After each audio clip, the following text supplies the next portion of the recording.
I don't know. I just feel like when somebody who is probably in a cubicle all day and has no one to talk to about this stuff has a way to feel heard, it's really empowering to them. And I feel like it opens them up to more people that are like-minded. And then somehow, that'll turn into a job or a client or something else. It's like, don't go into it expecting to get clients per se, but be open to the idea that when you build relationships with other professionals, like that could happen. You are now listening to the Hey now. Hey now. Hey now. Hey now. Hey now. Hey, hey, hey now. Hey now. Hey now. Hey now. Hey now. the Hey Now Media Podcast. Hey, what's up, everyone? Matt here from Hey Now, and you're tuned into the Hey Now Podcast. We had a really awesome episode today with our good friend Jordan Yates. She not only helps us with a ton of projects, but has her own podcast, little side business in marketing, and is what she's coined as a marketing engineer. So definitely tune in to learn all about what a marketing engineer is. We actually got real deep into the weeds on some LinkedIn tactics and specific takeaways that you could go and implement. I took some stuff away that I'll go and do on my profile and maybe for the Hey Now profile as well. And just overall, really awesome conversation. We really hope you subscribe, like, comment, and hope you enjoy the show. Hey everybody, my name is Jordan Yates. I am a marketing engineer in the manufacturing industry. I met Matt a while ago through LinkedIn. I've had him on my podcast, and now I'm here on his. So I'm happy to be here. Awesome. Very cool. Yeah. Thank you so much for joining me. I was definitely really excited to have this conversation just because I think it's only been a couple months since I was on your podcast. Yeah. I've done several now and was really excited to have you as a guest. So I guess the first thing I'm really excited to talk about is just like, what is a marketing engineer? That's Yeah. something that I wasn't really familiar with. Like on paper, I guess conceptually, I understand sort of it's what I've always been trying to do. hmm So you've sort of put a title to it. I'd love for you to talk more about what exactly is a marketing engineer and how did you even come up with that term? So it's kind of funny because marketing engineer for me is almost twofold because it's my title at my day job, but it also encompasses what I do for my side business, although the two are completely different. So my day job, I work as a kind of like research back-end engineer for a specialty ceramic capacitor manufacturer. And I am a part of the marketing team and I'm an engineer. Therefore, I'm a marketing engineer. Basically, I support the marketing team and the sales team by researching our applications, helping create content, and making sure everything we put out into the world is technically correct. Then on the other side of this coin, I have my own content creation business that I do a lot of more like technical content. So, for example, I have a customer that is a distributor for industrial automation and controls. So, there I have my engineering background, but I'm also doing the marketing side by creating the content and, helping them with LinkedIn and other marketing efforts. So I'm kind of a marketing engineer in my own company as well, but doing two completely different things to my day job. So Right. I think it's funny because I'm the first marketing engineer ever at my company. So I guess they just made that title up and were like, this fits. And now anytime people talk to me, they're like, what is a marketing engineer? How'd you come up with it? Because they assume it's something I coined for my company because it makes so Right. much sense for it. It just is like one of those happy accidents. That's amazing. Yeah, I was definitely going to ask that, but it sounds like it kind of just came to be. hmm But it is something that, you know, part of what I do is I own Hey Now Media, but I'm also a part owner of an industrial distributor. And hmm so we run all the marketing for the company called Bills, and it's the industrial distributor I'm talking about. And basically, there's always been this gap between the marketing department and the actual product and the sales and like what Yep. needs to be said on the technical side. So I think it was through Jared that I've been doing sales for the engineering side. And so I was doing prospecting on LinkedIn and I hmm connected with you. And that's where I just saw, I was like, oh my God, that's what I've been missing and trying to do. So it was really interesting. So did you go to school for engineering or was it more for marketing? Yeah, so I straight up did a mechanical engineering degree, and I am sort of lucky. I wouldn't say with marketing, but with the sales approach because I had a lot of experience throughout college doing various sales jobs, even down to high school where I worked at J.C. Penney. But my dad was a car salesman growing up, so I kind of had that ingrained in me and the soft skills needed to understand sales. And I think once you understand sales and people, that helps you parlay into marketing because it's not like you just want to, create posters. Like you want to create things that really speak to people and you want to imagine that you're actually talking to a person when you're creating these videos. So that's kind of how my soft skills marketing side came to be.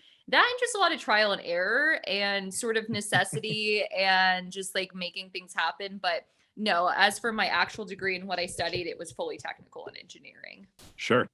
And so a lot of the marketing stuff has been self-taught then? Yeah, absolutely. So it's it's crazy because I think I'm a little bit lucky being in the generation I'm in that, Instagram, social media, it's all kind of like practice marketing. And then all of a sudden you have like these skills, like you know how to put yourself out there, you know how to have an internet presence. But then you just kind of pivot that and give it a little bit of engineering and industrial automation flair, and it just works well. Very cool. So with the current job, what are what are some of the approaches that you're taking to market the product? So for my actual job, honestly, like that's not really something I'm super involved in. I'm more like I understand the application really well. And then Mm, I go and I teach it to the team and I say, hey, what do you want us to talk about? And they'll say, like electric vehicles. And then I'll do some research. I'll write, the spec doc for a blog post and then we'll put out a blog. But we have like a separate actual straight up marketing people who do all that. Like, how are we going to approach this? How do we go to sure. market? Luckily, that's not my problem, but I do get to learn from them. That stuff becomes so much more granular. Whereas like for my business, it's more of the we create the content, we work on having, good LinkedIn presence and just sort of the daily I guess ways that people establish themselves as a industry expert just by having like a relevant spot on, I guess, a digital presence. Yeah. I've spoke That too much already today. setting a good precedent for social Yeah. media presence. Yeah, that's great. Yes. And so what's something that currently you're working on that you're really excited about that you really enjoy doing? Yeah, so it's been really fun. One of my customers right now, they're called GEA of Texas. They're industrial automation controls, distributors, and integrators.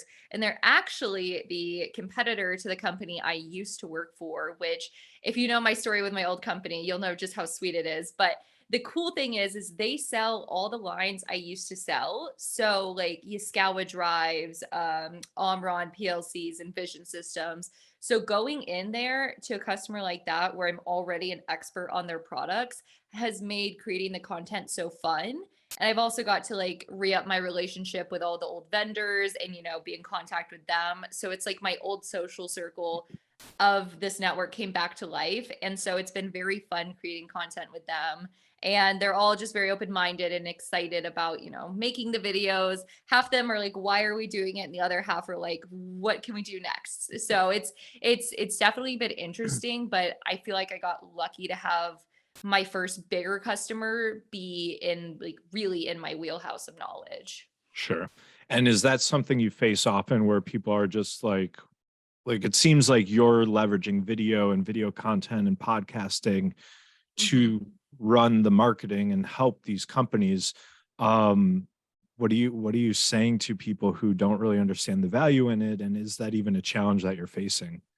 Yeah, so it's funny because like the owner that I work with, he's the one that reached out to me. So obviously what he says goes, but I have a lot of the sales guys who are very resistant to it. So my last podcast episode, I literally made an episode explaining like why they have to do this or how it can benefit them because I'm like I did the Houston office. I'm going to Dallas this week. And I was like, you know what? Listen to this again because at least here I can, have myself articulate a little better and you can be prepared to hear it. But I tell them, I'm like, you know, you don't really have a choice because your boss is making you do it, but there is a lot of personal benefit. And I've been in their shoes. I did the exact same job they did. And I just explained to them how it benefited me so much. And I'm like, if you want to reap these benefits, give it a shot. But there was one guy, he's like, I don't even want to be on the internet. I said, okay, cool. We're not going to work together. Like, that's fine. Like, that's totally okay. Like, if they are fully against it, I'm not going to force it because then I know that keeping up with them is going to be impossible. So as long as most of the sales guys are into it, then we're good. Right. Very cool. Well, Jeff, you have to put a link to that podcast episode right here Yeah. while she was referring to that. But yeah, I've found that having an advocate in the company that's really Hmm. pushing the agenda and using us as sort of the leverage or the like tool in the back pocket has been really Hmm. successful. Because we definitely face that all the time. Yeah. Was just trying to see what you say so I can use it. But No, it's funny too because like I said, like sure I could go that well your boss is making you do it, but for me I'm like I literally had this job. Like I sold what you sold, I did what you did. This made my life easier. If you just commit, like I can make your life easier. But if you don't want that, like cool. I can't force people to do right. anything. I was like your boss will pay me either way. So it's Yeah, and the buy-in, I mean, it makes it so much easier to implement it and create a good result, and a Mhm. successful result. So I guess when you're doing all of this stuff, I know you've been doing a lot of engineering things, but recently you're kind of venturing into other markets as well. How are you Yes. finding research or inspiration or just ideas? Is it coming from the client? Is it something you're bringing to them? What's that process like? So I guess we could talk about the project I'm doing with you guys with Impact Organics. Sure. So I guess I don't know if you've talked Jeffy about will it put on the a pod. link to Impact Organic here, like a cool ad could pop up. Yeah, I literally have my glossing lip treatment with me and I've actually been obsessed in using it constantly. And my friend visited me this weekend and I was like, take one. You have to. She's, oh, I don't really use it. I said, no, you will use it. You'll like it. And I saw her just pull it out of her bag and use it all day. But so for me, the research like I've done with beauty products is like going on Instagram, looking at reels, looking at what's popular, what's trending, and then for you being my client and like, you know, the other people on the team, I'll send, you know, the examples and say, is this something you want me to emulate? Do you like this? Do you like the vibe? And it's kind of like creating a vision board and just going back and forth and seeing what they're looking for. Because with video, everything's original. And so it's hard to just say, yeah, I'll do exactly this. It's like, give me the vibe you're looking for and I'll emulate it with a twisted Jordan. But that's a little different, I guess, for the more beauty stuff because you have more of a brand image that you're trying to project specifically. Whereas when it comes to more of the technology, technical kind of aspect, I don't really have inspiration. I just kind of I don't know how to say this correctly. I just kind of like follow my heart. I just go Sure. with it. Like for whatever reason, making that kind of content comes very naturally to me. So as long as I understand the product enough and the situation and the company's value proposition, I could just like no preparation go and start and make a video. It just like really flows for some reason. But whereas this stuff, it's like I'll spend a lot of time you know, positioning the camera and then like the candle lighting and everything. And to me, this is fun because I love beauty products, but it's almost more difficult because it comes less natural than like talking about a robot, which is so weird because Right. I'm a girl, you know? Very cool. Yeah. Yeah. Little secret. I think maybe it's Memorial Day if that's the next holiday or whatever they would call that. We're doing buy one, get one free on those lip glosses. Oh my So God, yes. hopefully this will come out first and then check out Memorial Day flash sale. We've been doing tons of flash sales actually. Okay. They've been really successful. So I think, a lot of people see the message, they see the brand, but they don't necessarily act. And then you give them something to act on, and then immediately they say, okay, now's my chance, and kind of go for it. So Yeah. we've noticed that and been ramping that up as well. So we're trying to use all these videos and everything that you're putting together just to like, instead of a graphic or something, to have the video go with Yes. the flash sale, things like that. Yeah, the next one I need to do is with the headache oil stuff Mm, because like that's been my first line of defense lately instead of like, grabbing Tylenol, which I swear my kidneys will thank me for giving it a break. Right. Like I just go and I just rub it on my temples and I just inhale it. I'm just like, Yeah. maybe you're Yeah, not it's supposed to it's inhale it as amazing. well, but No, you definitely, I mean, it's definitely aromatherapy. I mean, it's yeah. mint pretty much. But yeah, no, I don't know if you know this, but I broke my leg and I was using it when my leg would hurt, or even like I'll do tons of heavy lifting in the yard and in the house, Yeah. and you could actually rub it on the spot that hurts, Oh my and it's like gosh. an icy hot. Um, Interesting. so yeah, we actually rebranded it as, instead of a headache medicine, it's just, we have the headache brand, and that Uh-huh. specific to people looking for headache relief. Yeah. But we have a similar formula that's just overall pain relief, like an icy hot. Mm-hmm. So we rebranded it in that way, just because I had it and it was for headaches, and I was like, hold on. And I just like put it Yeah. on my back. My back, I couldn't move, and we are like, oh, this isn't headache relief. This is pain relief. So Yeah. now there's two different pain relief products, which is really exciting. Yeah, no, Um, it is. I'm obsessed with it. So, I mean, not just saying that because I'm like on your podcast, but I've been pushing this onto everybody. Like my yeah. boyfriend, as soon as he's like, something hurts, I'm like, sniff this. Like, Right. No, for sure. I mean, I wouldn't have like, where I'm a co-owner in the company, and I wouldn't have invested in this way with our sweat equity and what we're doing if the product didn't work. Like I used to almost be bald. mhm. And so I used the product, my hair grew back, and I was like, all right, that's it. Like my pain's gone, my hair's growing back. Like this is legit. We need to get involved. Yeah. So yeah, that's really cool. Not to do like a whole infomercial I know. I don't even mean to. It's impact, just that, like I but genuinely mean it. And that's why I'm like obsessed. yeah, that's super cool. So what else? I mean, I know, everything. My father's actually a mechanical engineer, so I know all that side of things, and how Mhm. that could go.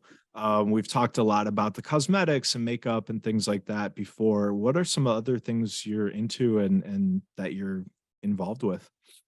Yeah, so I guess outside of I have my day job, I have my side business, and that's evolving pretty much daily. And then I have some like volunteer stuff I've been working on. So the Black Girls Do Engineering Corporation, I am doing a soldering station again this weekend, so that has been fun.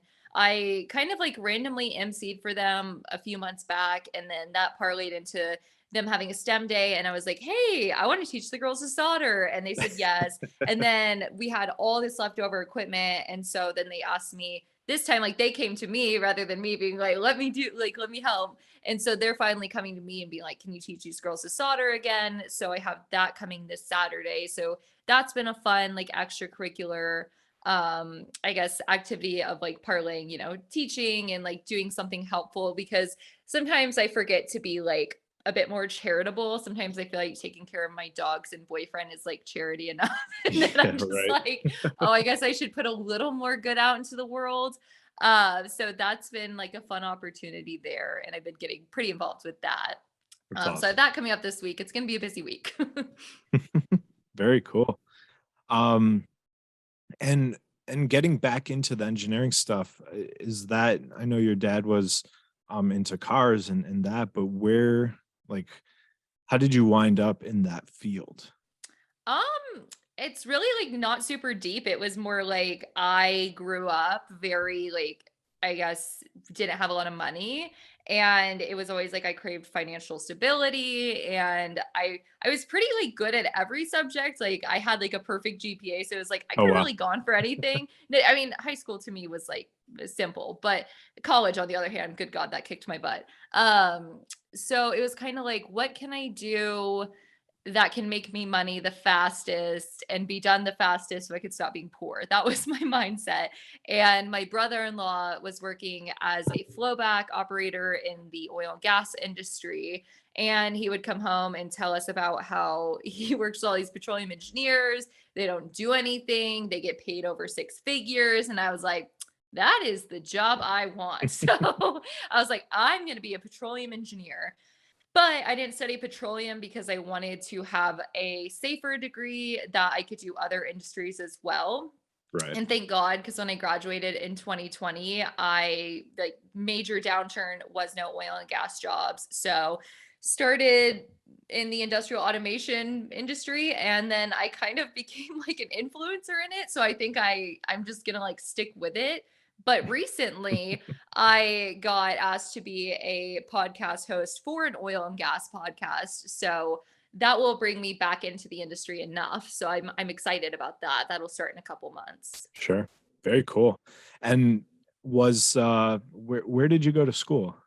I went to Texas Tech. Okay. Cool. And what was that like? I mean, were you Uh, doing all of this marketing stuff too with the school or? no, so at Texas Tech, I had one job where I worked for an oil and gas service company. So basically, they were building facilities for the guys taking the stuff out of the ground. And when I was working there, that's where I kind of found the power of LinkedIn. I was the marketing specialist, I think, and I was like 19, 20 years old, barely had half my degree, and I was supposed to somehow get facilities engineers to take meetings with my boss so we could pitch them our products. And I Right. was like, I don't know any facilities engineers. Like I'm 19, like I don't know anything. So I use my resources. I don't even know how I heard of LinkedIn, but I came across it and was like, this is the way to meet people. This is how you can get in contact with them. This is how you can get emails, phone numbers. Like this is the place where you could just find the right people. And that just kind of stuck in the back of my head. Like this was the way to do it. And then when I came out to be a sales engineer a couple years later, then I like re-upped it and like already kind of knew the benefits, but then took it to more of the like posting and getting leads to come to me sort of Sure. roundabout. So it was an interesting journey. It's weird to think of my life without LinkedIn at this point. Right. Yeah, it's definitely an amazing platform. I've always thought of it as just the virtual networking and Mhm. literally everything I've done for the last 20 years and how I network is how I use LinkedIn. But I'm really curious, what are some of the tactics that you used? I know you have a really large following. It's like 10 or 15 times what I have because I signed up for LinkedIn and I just friended people or whatever you would call it and connected with people that I was friends with and ended Mhm. there. And now I have a very strategic um I'm just wondering kind of what does that look like for you? What are some tactics you could share that you've seen success with? Yeah, so first and foremost, I think is just connecting with people. So LinkedIn gives you a set amount of connections that you can send every single week. I would say figure out like who you want to be connected with, and for me it would be more like my industry and who my content appeals to. So it'll be like basically any kind of engineer, really, business owners, small businesses, anything adjacent to what I do. I'll go into the LinkedIn search and I'll look up job titles of people and then just connect with them based on that. And I do that every single week. So I'm always getting more connections. And then that naturally has more people following you and just like reaching out to you. I also like to just like post on a daily basis, and it's usually something relevant to the industry or just like starting conversations, because I think that's really important is being somebody that not only is like putting their word out there, but willing to hear what other people think. So that's why I love doing like polls or posting a photo and being like, what do you guys think? And just like having people debate in the comments. And it's just like very fun, I think, way to like, I don't know, like nerd out with other people in the industry, because if they're like me, then they probably don't have any friends that like have this in common with them. And they're looking for a community to kind of talk about this stuff with. Like, it's not always super professional. It could be like, what's your opinion on a VFD? And we can all talk about it. Meanwhile, our significant others and like friends and family usually don't have opinions on this stuff. So it's cool because then you know people who know this stuff. And then when you need something from someone like that, you know who to reach out to.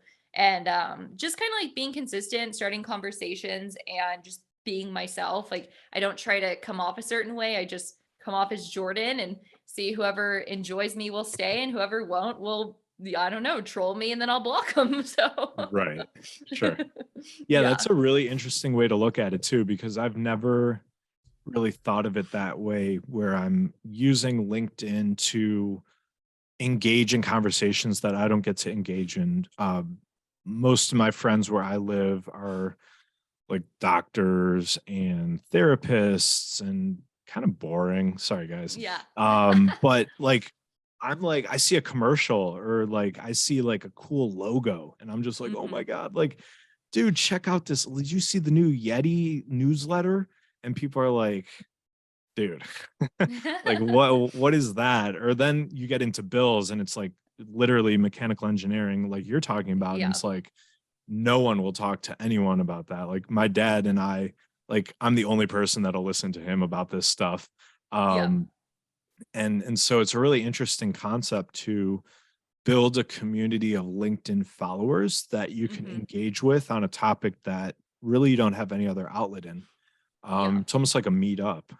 It is. And like the other day, I was at Home Depot and my boyfriend and I were looking for a lawnmower. And there's like, for whatever reason, like they're really pushing electric lawnmowers and lawn equipment. And so I Mhm. posted a picture and I was like, gas or electric. And so I got like 50 comments that night. And so we're going through them like, this is what so and so says, this is what this person says. And I'm like, if there's anybody I would trust to give me an opinion on this, it's these people because Right. they know this stuff. They design this Or stuff, they build it. So 15,000 followers of yeah, engineers.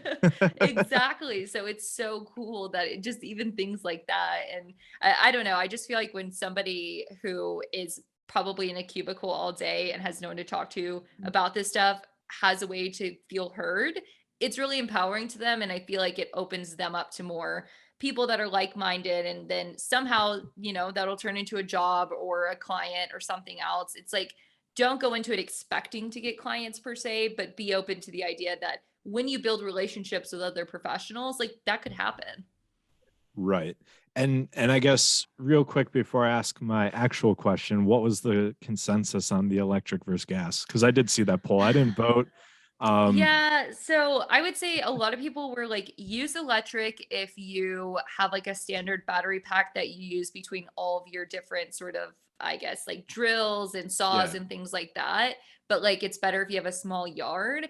And all the people that were, pushing for electric really kind of convinced me to get gas. Like, it did the opposite effect on me. But I have a big yard, so I feel like gas is going to be the move. But we did end Yes. up getting a gas weed eater, and my boyfriend weed eated the entire yard. So Oh my it God. looks terrible. It's what you get for being cheap. But hopefully, in the next month, I will get a gas lawnmower, and we can, show the results then. Yeah. I have both. I've used gas my entire life, and then I live on somehow in the middle of like a very urban suburb. I live Hmm. on like almost an acre. Oh my goodness. It's yeah. I cut the lawn one time and I was like, because we moved in the winter, like Hmm. we wanted to move. We saw this house, dream house, like 100% off. Like take the house. It was that like good of a Yeah. deal. So we took it, and then the spring came and I looked at the yard and I cut the yard and I was out there for like 4 hours and I was like, oh, Yeah. this is real. So I got a tractor for that, I like would a say little you need a John sit Deere. one. Yeah. Yeah, we got that. Now it's like my favorite pastime ever. Like listen to a great podcast, have a cold beverage, and just ride the tractor or Hmm. whatever. It's super cool. Um, but I got the little Ryobi electric one to go around the trees, and Yeah. like the little whatever. It's horrible. It's like, I just like the power of gas. And one person yeah, called me out. They're like, as somebody who's now representing the oil and gas industry with being a podcast host, you should be getting gas. And I'm like, well, if we're getting that granular, there's gas yeah, products inside of electric as well. Like, where's the electricity come right. from? So it's like, Yeah, don't come at me in that regard, sir. You're gonna get yeah, schooled. it's really interesting. Just like, I mean, there is something about like I'm huge into the environment. Like I'm a Hmm. super like I love animals. I feel terrible for the ducks with the oil and like whatever Yeah. that I cut up all the little 6-pack things so turtles don't get hurt. But like Yeah. there's something about like my gas powered car that I've Hmm. driven electric cars. I'm just like, like I like when you turn on that gas lawnmower and it's like moving and you Yeah. feel grass being cut.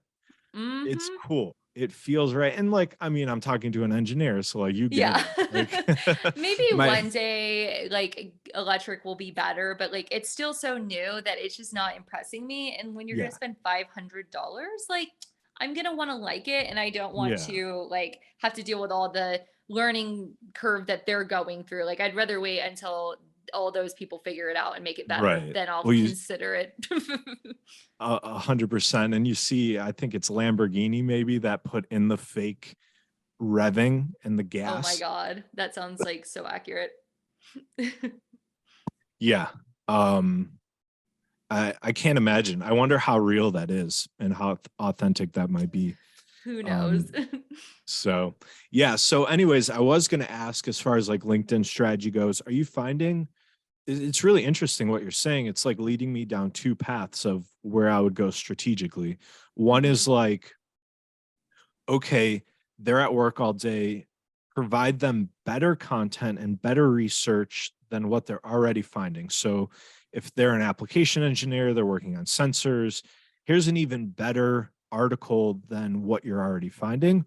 Or is it more take you away from work? Let me give you something fun and exciting to engage with that's really creative or clever. It's relative, but it's not more education, more work based. Have you found yourself going in one direction or the other?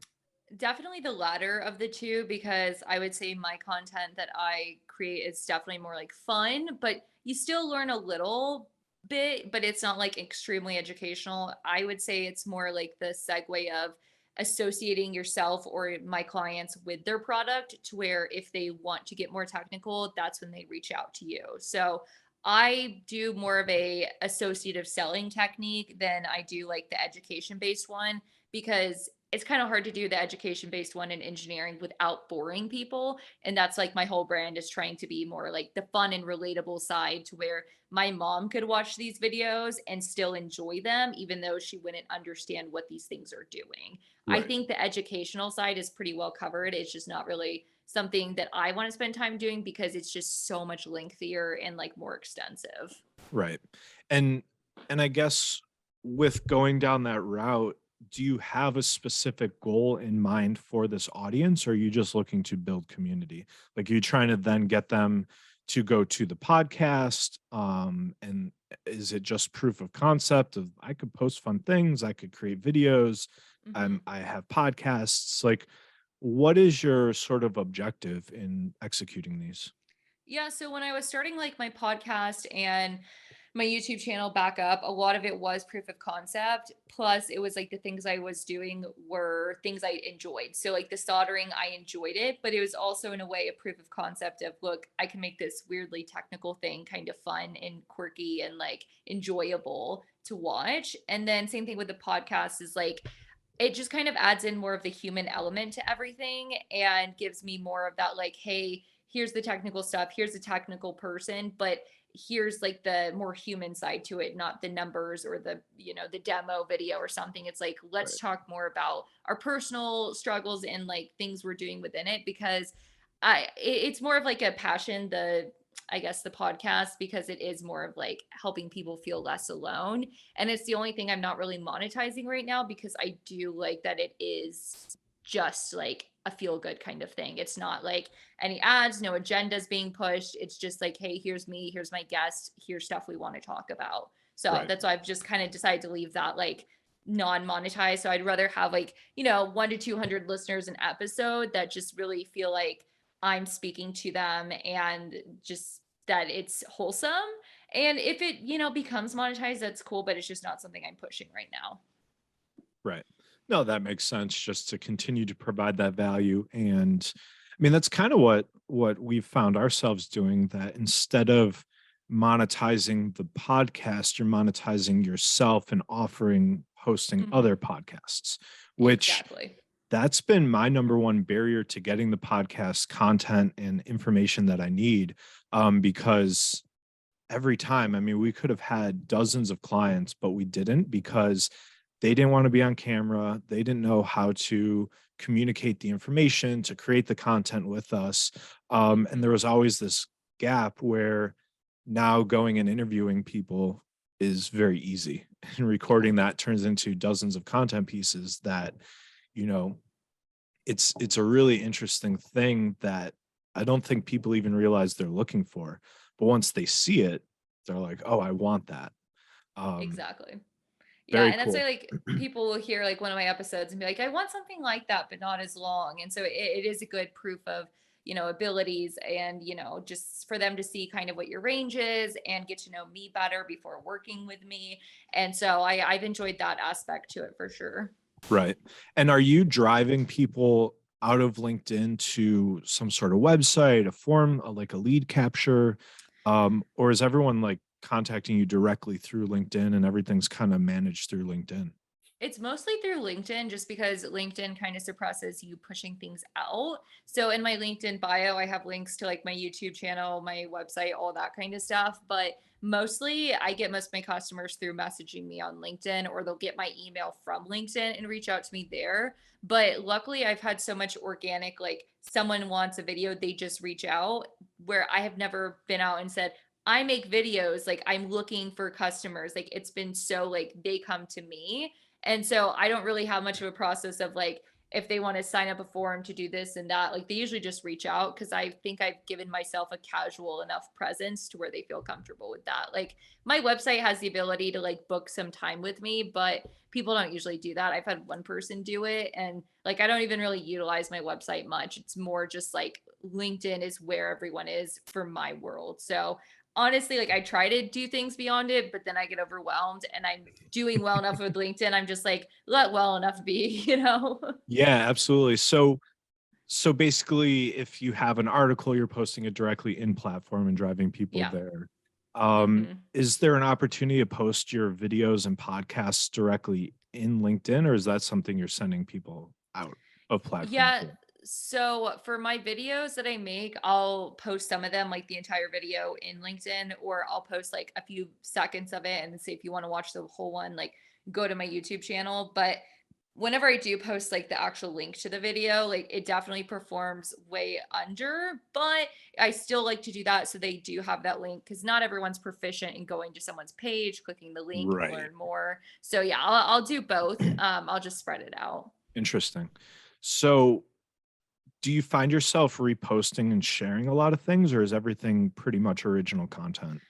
Um, I prefer original content, so I'll repost things using my podcast page and I'll do that to like repost things I think are cool. But I notice when I repost stuff, like it really doesn't get any traction, but when I post original things, it gets a lot of traction. So unless it's somebody that I like specifically want to support and are like, you're doing really good, then like I'll repost that. But I just know that even if I repost something, it doesn't make a huge difference to other people's feed. But on the flip side of Right. that, I'll suggest to my clients that if their employees don't feel comfortable making their own original content, that I'll put out content on their company page every day and they can repost that so they have something in their feed. But I'm Right. pretty good at keeping up with original stuff to where I don't really need to repost very often. Gotcha.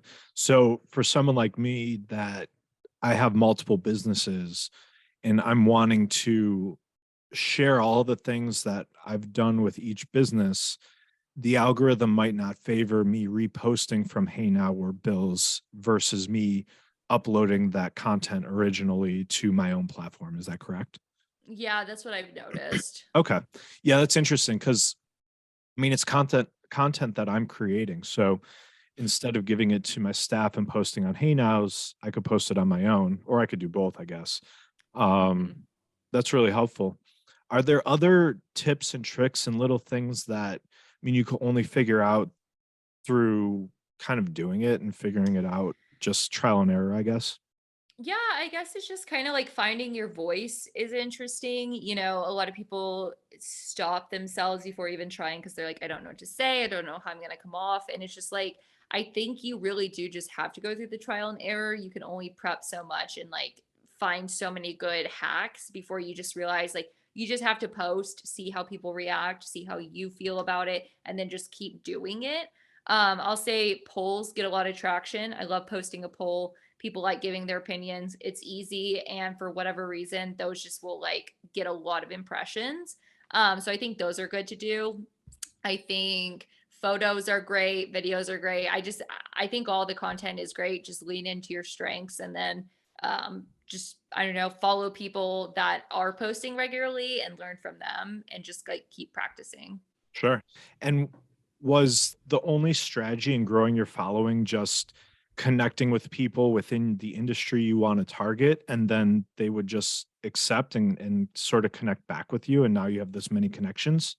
Yeah, so that's kind of like how it worked, but a lot of people I'm on creator mode to where the first option's to follow me instead of connecting with me. So I Mm, turned that on and then I've made some friends that have a lot of followers in the industry as well. And to where it's like they liked my content, so they started reposting it. And anytime okay. somebody with like way more followers than you repost it, then like that gives you a boost. And in general, like if you have similar content to them and they repost it, then their followers are more likely to be interested because they're like, oh, you're doing what I'm doing. Right. Like I like them already. If they like you, then I like you. So it's kind of like Right. that community aspect of like a shout out. So those are cool. That's why like one of my first paid deals is literally somebody like having me post pictures with their product because it drove people to their page kind of thing. Right. Um, yeah, so I like doing that, but then I know there's like this other side to it where people create these things called like pods where they just like find some I don't fully understand. It's like groups where they just give like thousands of followers. I don't do that because I like my followers to be very segmented in our industry. That way they're more meaningful. I'm not into Right. like the fluff numbers. I think those are to each their own, but that's just not my style. Right. Yeah, I was actually shocked when I sort of correlated the amount of followers you have to like you actually know these people, and like you like refer to them to first name. You're like, oh, this dude would really like this, when we were on Mhm. your podcast. So it is really cool that you've created that community. Is there a certain amount of time, or I guess amount of posts per day, or amount of time that pass per each post?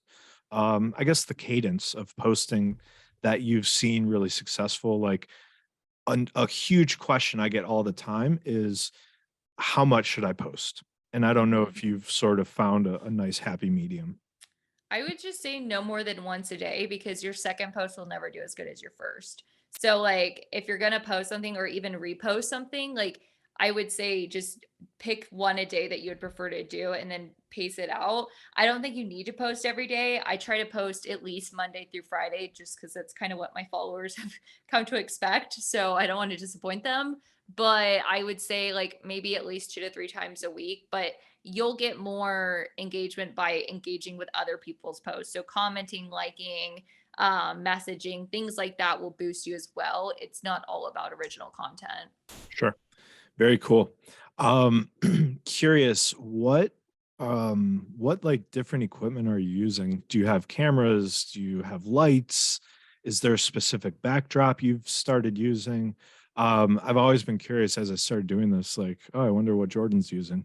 Yeah, so basically the only camera I use is my iPhone camera.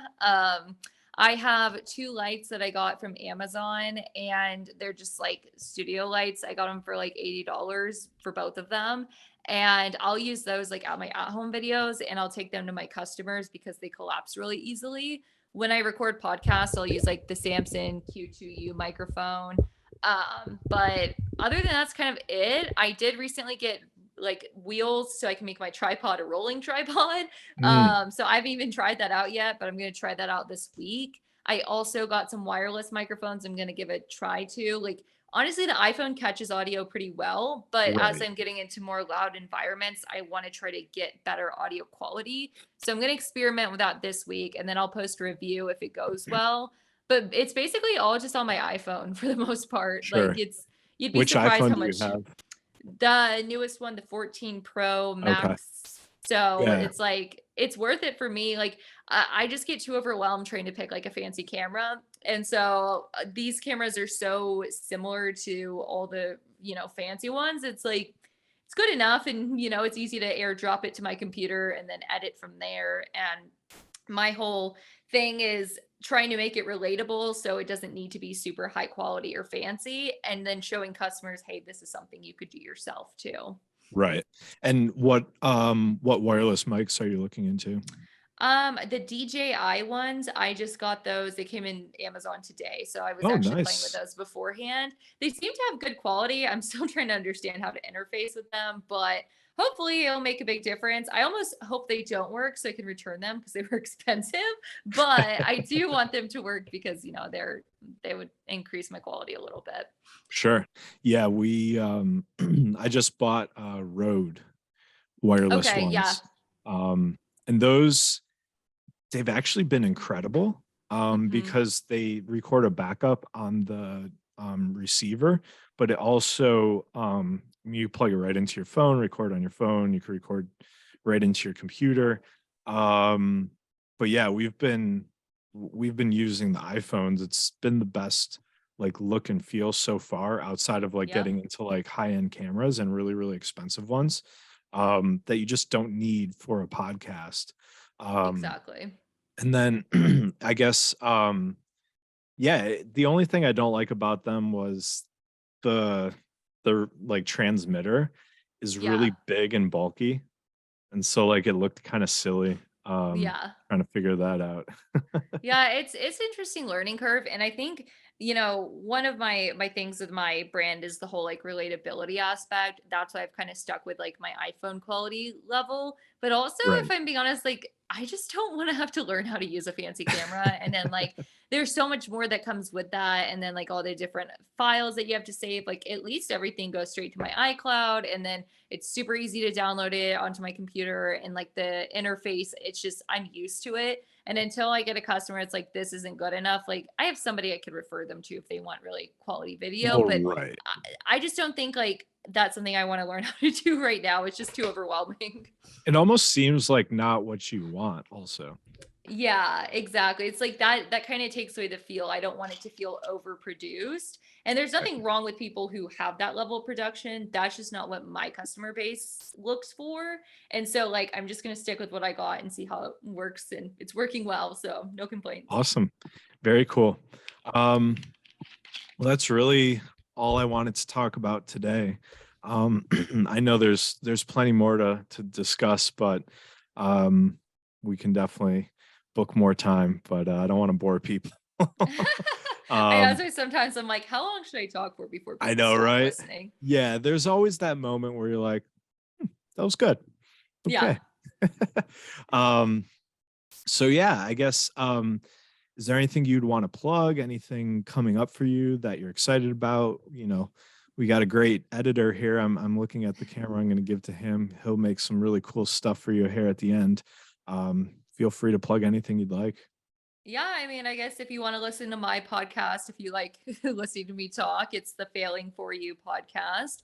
I have a YouTube channel, which is a mix of everything I talked about. It's called Jordan Yates Plus Engineering because I am uncreative. That is the name of it. And I guess if you guys need somebody that you want to hire to make video content or other types of content or some LinkedIn training, just message me on LinkedIn or reach me on email. I guess they could put in the show notes, but it's jyates@jordanyatesmarketing.com. I also did just get my DBA in today, so I was excited. I was using a different name, Text Media. I think I have used that with you before, Sure. but I needed something with more brand continuity. So my DBA came in for Jordan Yates Marketing today. So Awesome. Very cool. yeah.